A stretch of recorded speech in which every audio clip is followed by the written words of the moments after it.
I'm Roniel. I'm DaRon. Oh man, this has been like a crazy week, right? Or at least last week. It was very crazy with all the stuff going on. Like, do people think that we're not in a recession?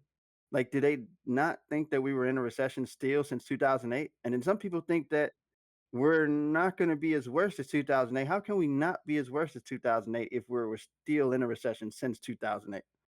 So I think things are drifting to become worse than what we think they are. But again, or at least what we thought they were. But again, with all the things that's going on, like the banks collapsing, like that was kind of crazy. Like in Silicon Valley, people who have your money out there in these different startup banks and different things going on. It is insane what's going on. And I really want to talk about this. So, Duran, let's talk about some of the collapsing, what's happening today, and what we see going forward in the future. And do you think that we have always been in a recession? And do you think it's going to get worse? Or do you think it will get better sometime shortly? That's a good last question, isn't it? I know, right? All right. So, in my personal opinion, I don't think we really ever got out of the recession from the 2007 era. And if we're really honest with ourselves, you could push that out to probably around 2001, where our initial, following, of course, the tragedy that occurred in September of that year, our economy took a real beating. And then you had a housing market collapse. And you had Enron and Lehman Brothers, which you probably remember, Roniel. Yep. Yep. And it has just been nonstop havoc and mayhem since then. But we've reached a point where I think the COVID epidemic and the shutdowns, lockdowns, whatever you want to call it, that occurred forced our economy to have the reckoning that it had already sort of been having. And so the interest rate, of course, has been going up because the Federal Reserve has one tool, as far as they seem to be concerned, and that is, of course, manipulating interest rates for managing inflation, since inflation was climbing, especially through the epidemic. And then since we got out of it, they, rather than doing a root cause analysis, at least this is what it appears like to me, not being in the Federal Reserve, uh, what they went through and decided was they have one major tool to manage inflation. That major tool is, of course, interest rates, so which they had already been jacking up for some time. Interest rates are ridiculously high compared to what they were just a year or so ago. And that, of course, that is solely responsible for the collapse of the Silicon Valley Bank. And then we saw this past weekend on Sunday the collapse of the New York Signature Bank. And so, of course, Europe's in a tizzy because Europe's just freaking out. They're wondering what's going on. People are wondering whether or not they're going to get their money. For those of you who don't know, Silicon Valley Bank is heavily used within the Bay Area by IT companies, especially IT startups. So when they went under with their demise, you see a lot of IT startups collapsing, IT startups having problems paying their bills, paying their people. All of that money, what winds up happening in something like this is the federal government swoops in and they take control of the bank, complete control. They reorganize everything. They try to get the bank up and running again. They figure out what accounts have what money, et cetera, et cetera. And we, of course, saw this play out with what was happening with the Lehman Brothers and with, of course, 2007, 2008, when we saw a lot of other bank closures. And the government is currently saying, the FDIC, which is what's responsible for insuring bank accounts, your deposits. The amount that they insure hasn't dramatically risen over the years, despite the fact that inflation has been going up. So I think, and I want to get really talk to you a little bit about this because I know it's something that impacts you significantly more than me. But I do strongly believe if you look at all of the data that there is no evidence that we ever exited the recession. That, like I said, I mean, if you really wanted to, you could push all the way back to September 2001. But certainly with the collapse of Enron, certainly with the collapse of Lehman Brothers, etc., we haven't gotten out of it. Mm, no, we haven't. As I told you, I remember. I think we talked about it on episode for my electronic engineering technician thing Mm-hmm. or the trade schooling. That as soon as I got out of trade school, 2008 recession and jobs, it was just hard finding jobs. And now things are a lot better because I'm in a field where most people will say recession proof.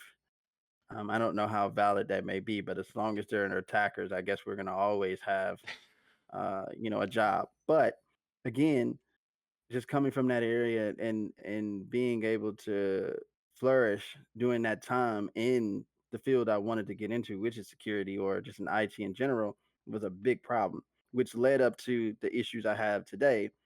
And that is just kind of, and it may not, this may not affect other people, but it just mainly, if you're in this field and you were going through that stage at that time or trying to get in that field, then you probably went through a similar path, maybe not, that it was struggle, you had to struggle finding the job. So in that time period, I was jumping job to job, job to job.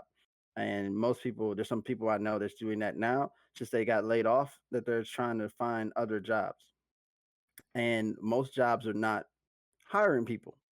There's a Yes. freeze. Yes. So they'll tell you, oh no, we're not in a freeze, we're not in any issues. Yes, they are. Yes. A lot of people are trying to save as much money as possible because they don't really know when we're going to be out of this. And most people say, "Oh, we're doing fine, we're doing great."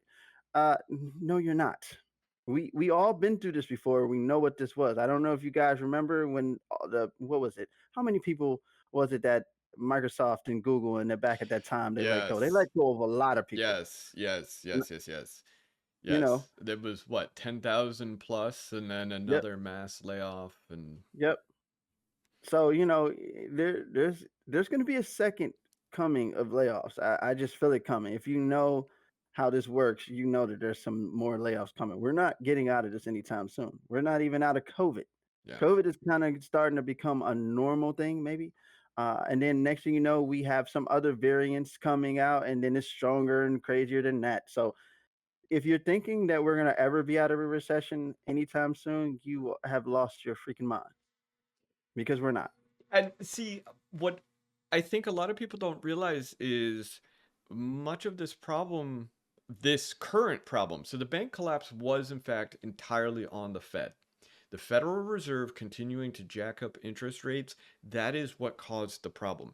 And that the Federal Reserve keeps increasing the interest rates will continue to cause banks to collapse. It's going to continue to cause businesses to collapse because businesses can't afford to get a loan because the interest rates are too high. My eldest son, for example, if he is going to an expensive college, thankfully he has what is almost complete full ride academic based scholarship. But if he were to take out a student loan today, and he can't get much in the way of federal student loan aid because I make way too much.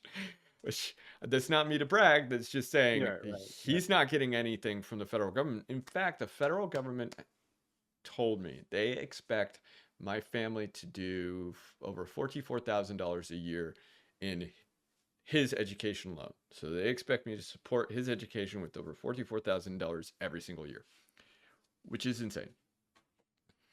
But if he were to go through and get a loan here today, the interest rates are so high because he can't even get federal student loans, except for something on the order of $7,000 his entire career, school career.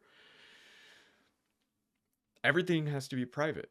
And which, in my opinion, that's yes, yes. See, and you, Roniel, you got stuck in a similar boat in that you have a Mhm. lot of private student loans, right?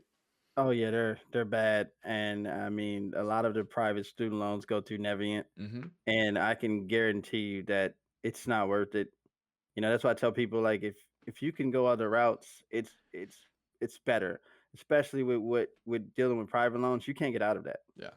no matter what. It's like it's private, you can't touch it, and then they expect you to pay this large amount of money that you can't even afford to do, even in this economy. Period. They want you to pay a house note plus, like a mortgage plus your car note plus insurance. Like it's that's how much it is, and I'm like, who are you to tell me what I can pay for? Right. Like, and that's why I think it sucks that there need to be some restrictions on how people who lean out or loan out money, how they do that, because they you talk about loan sharks, they're loan sharks for real, and they Yes. don't care about your life, they don't care about anything. So it's just like there need to be some type of regulations around that, because it shouldn't be that that the interest rate should be that freaking high. I mean, we're talking about interest rate at 11 to 14, Yeah. 16. Like, you know how much money, like, when you think that you're actually getting somewhere, no, no, no, slap another 20 grand on top of that, or $5,000 on top of your interest rate, and now you went from 30,000, if you were, and mine wasn't, 30,000 to damn near 60,000 Right. in no time, and you're like, wait, what the hell? That's the Right. same way with cars now. Mm-hmm. You go get a car, they smack this high interest rate on you, and then now you go from 40,000 to 60,000 Right. or 70. Right. And the knock-on effects of this are massive because imagine this. I guarantee my child is not the only one. Actually, my children are not the only ones facing this issue. And he's not going to the college of his choice, which was Purdue, and which accepted him, because he would have to take out massive loans. Because even though he was getting an academic scholarship through them, Purdue's insanely expensive.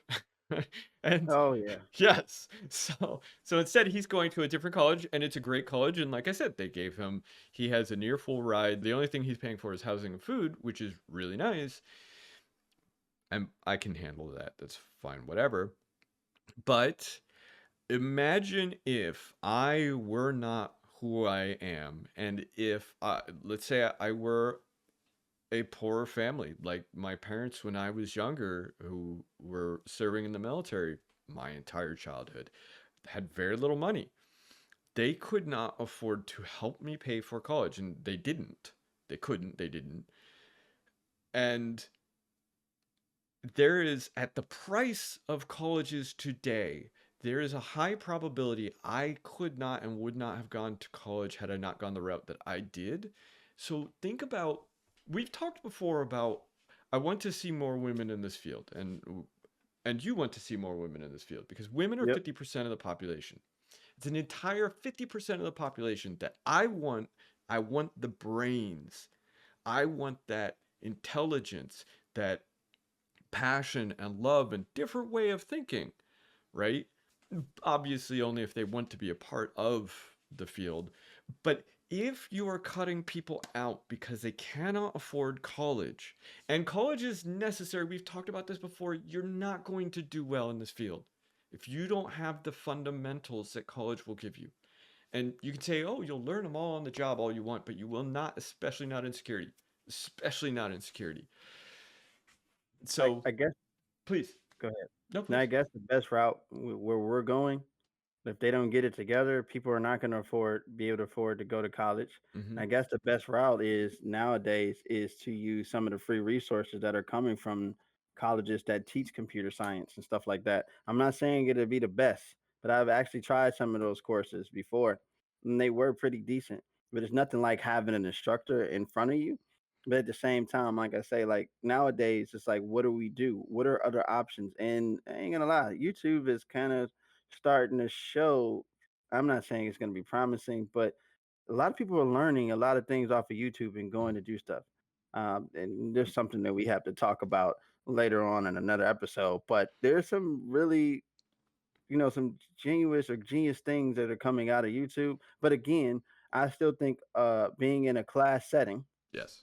with professionals will help. But the way we're going, it's like you're going to have to find other options, because a lot of people are not going to go to college. Like my kids, yeah, I could probably pay and do different things, but that's going to be too much to try to get them to, do all of that to go to college, which is why I'm telling them now, like, hey, you guys need to stay on your stuff when it Right. comes to education because that's going to be important if you want to go to college and Yes. getting full scholarships and stuff like that. Like it's very important in this day and age. Maybe it wasn't important back then, but it's important very now. And I mean, education is important, period.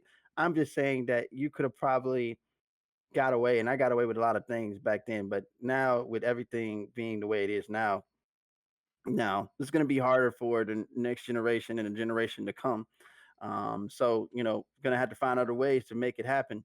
And then if we have people, which step up, but again, we don't have a lot of good people in this field.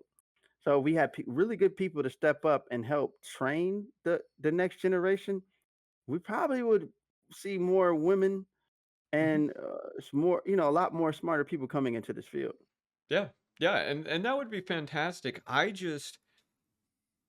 The Federal Reserve, they have one tool, again, as far as they seem to be concerned, and that's interest rates. And I don't think they realize the damage they have inflicted through the interest rate rise. I suspect they're now starting to take some heat for it since they caused two banks to completely collapse. And we're not talking small banks. The 16th largest bank in the United States is not a small bank. But the I'm not worried about today. I'm worried about today and the future. How many brilliant minds are being hampered, stifled because of this? People who can't buy a house because of this. And they have said for a long time now, the inflation that we have today is not because of people spending. So raising interest rates will not fix it. The inflation we have today is completely different. This is insane, absolutely ridiculous. I think it's unethical on the part of the Federal Reserve.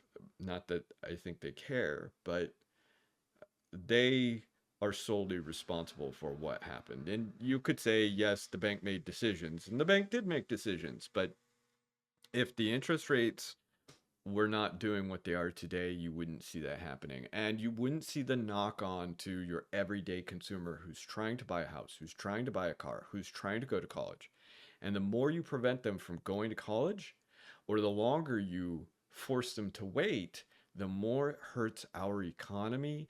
And even beyond economics, the more it hurts the next generation. It's Yeah, irresponsible. I know. And like I said, that's why I tell people if you think that we're we're gonna get better, it's not gonna be worse. Trust me, it's gonna get worse and worse.